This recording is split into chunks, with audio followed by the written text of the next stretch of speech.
Welcome to our second short video. This one will focus on some of the changes to ISA. Very brief overview of the levels in sort of one or two sentences or phrases, right? So a level 2 student, yes or no, single words. Level 3 student, simple sentences, struggles to answer why. Level 4 can start actually answering why, may use compound sentences.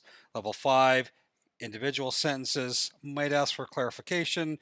And level 6, we're getting into complex sentence structures. So how does this work then in an actual slide scenario?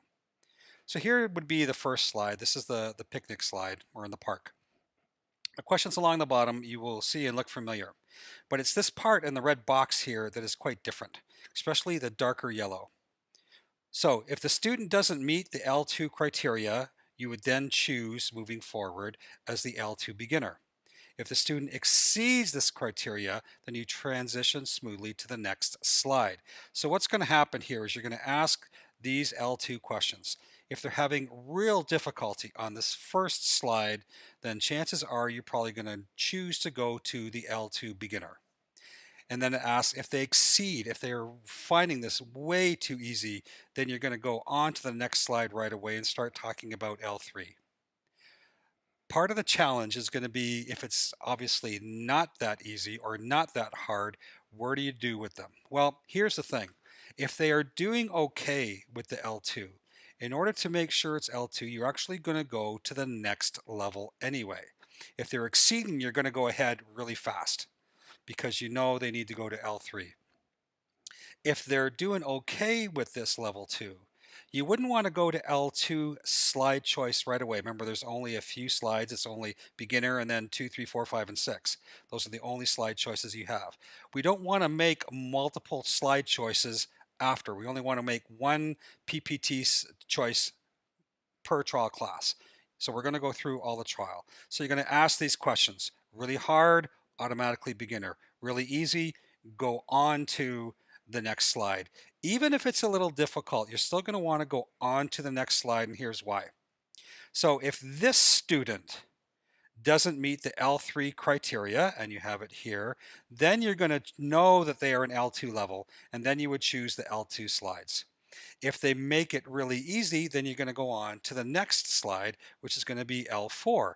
And so each of these can take maybe a minute or two. So if you're following the process and having them do what they're supposed to do and not deviating from this process, you can probably get through the ISA if you had a level 6 student in 5 minutes. If it's a level 2 or 3 student, you're probably going to possibly get through it in a few minutes, and so on. So you see here for a level 4, are they having a hard time with it? If so, then there'll be a level 3 PowerPoint choice. If they are having a really easy time of it, you're going to go up to level 5 right away. If it's level 4, you might want to ask a few questions. You would probably still go to the next slide because you can always then choose the one lower. But it's just a way to make sure of where they are. So in a nutshell, that is how the ISA works. And what we found is the people who follow this process and stick to this process choose ultimately the accurate assessment level for the student, which probably then turns into a higher conversion rate. Let's take a look at a short example of how a teacher did this with the new process. The slides might still be a little different because it was the iteration before this. This truly is some new material. Welcome back for the third short video. Now we're going to take a quick overview of the changes to the TCA. As we mentioned earlier, everything in the TCA is focused around vocabulary, spoken grammar, and then thought and expression. And what you'll find, this is the L2. So the L2 has a series of slides about family, color, body parts, animals, and then has some slides for finishing up. You'll see in the first 4 that have a topic, they're all the same thing. The first slide is going to deal with vocabulary, the second slide is going to be about spoken grammar, and the third is going to be about thought and expression. What does that look like? Let's get a little more specific. So here is the colors section. This is slide 4. It's the colors section. So what'll happen is you'll be going through this, you'll follow the tips as they are down here, and then you are going to choose for this particular slide a 1, a 3, or a 5. Are they able to identify X amount of colors, 0 to 1, 2 to 4, or all the colors independently? 1, 3, 5. Very simple process. Next slide. Slide 5. Now we're looking for spoken grammar. Tips are down here. We're talking about colors and fruit. Okay, and so are they able to repeat the sentence? Can the student produce a sentence? And can they do it independently? Your 1, 3, and 5 score. And then the last slide in this color section is 6.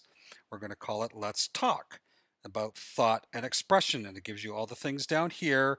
And here's what you're looking for in the scoring, right? The student can answer some topic related, most topic related, or all of the topic related questions. A 1, a 3, and a 5. And this same process will happen for each of the 4 topic areas. So it's very much more simplified in order to follow through this TCA process. And again, much like we said before, if you follow the ISA process and choose the correct PowerPoint slide here, and you follow now this TCA process and do the 1, 3, 5 scoring, chances are you're going to have a very accurate assessment, and it's going to turn into a very happy parent, which will probably then mean a very good conversion rate. Now let's take a quick look at a sample of someone doing the TCA in the new version.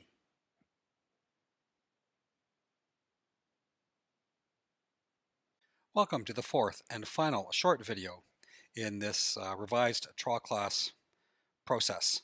So we want to talk about some key points to remember, right? Some final thoughts, some key points. First one is assume nothing about the child's level. If you've done the old version, you had to take your instruction from either what the computer test told you or what the booking person told you.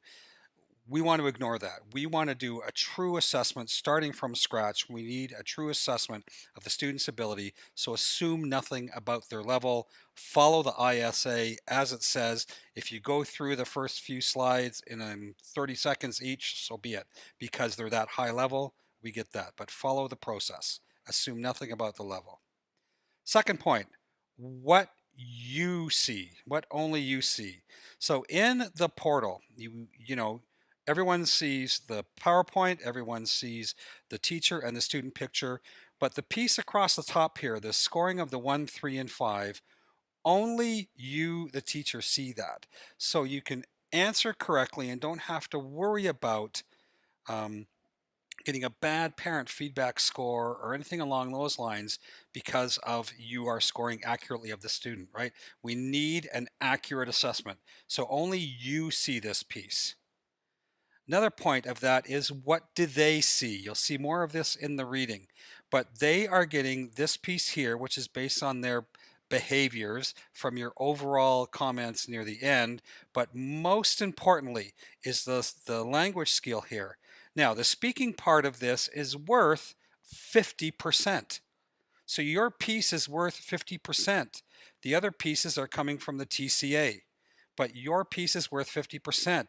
Therefore, we need you to follow the process as much as possible because it gives the accurate results. This has been proven earlier on in the testing. And again, the more accurate the result, the happier the parent, the better the conversion rate. Third part, there's a lot going on in trial class. There's more to look at on the screen. There's more that you have to do and think about. This is not like a normal class. However, you still from time to time might need to use a prop to explain something, might need to use, well, you will need to use TPR to possibly explain something, but make sure your setup is easy to use, easy to get access to if you quickly need you think of something that you need to grab that would help the student understand what it is you're trying to get across. And fourth, finally, and most important, have fun. This is the one reason why VIP Kid, I think, is so successful, right? You have fun, they have fun, plus an accurate assessment equals the right placement, happy parents, and a high conversion rate. right? Remember what we said in the very beginning. The purpose of trial class is to place students accurately while promoting the VIP kid experience. And that is that learning can be fun. So now go on to the next steps, finish reading, take the quiz, and start booking your new revised trial class classes. Thanks.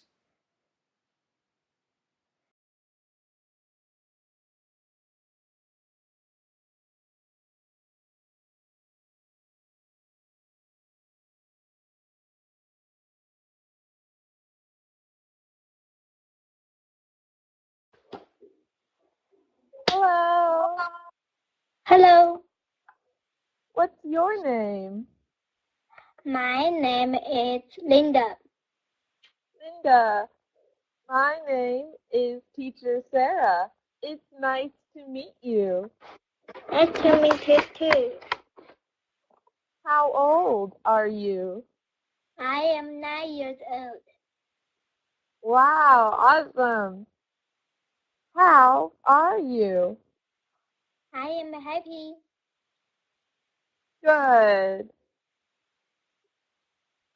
What do you see in this picture? I see a mama, dad, baby. Very good. Who is this? This is sister. Very good. Sister. What are they doing? Dad, What are they doing?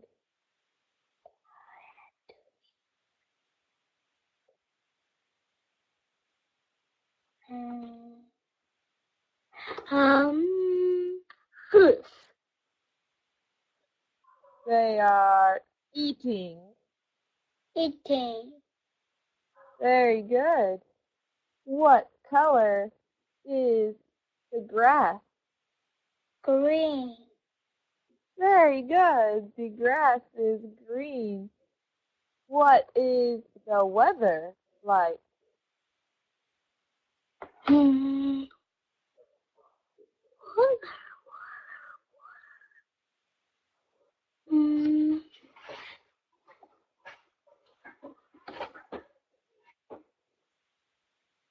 Is it raining? No. No. It's sunny. Yes. Very good. Do you see trees? Yes, I see. Very good. This is Meg.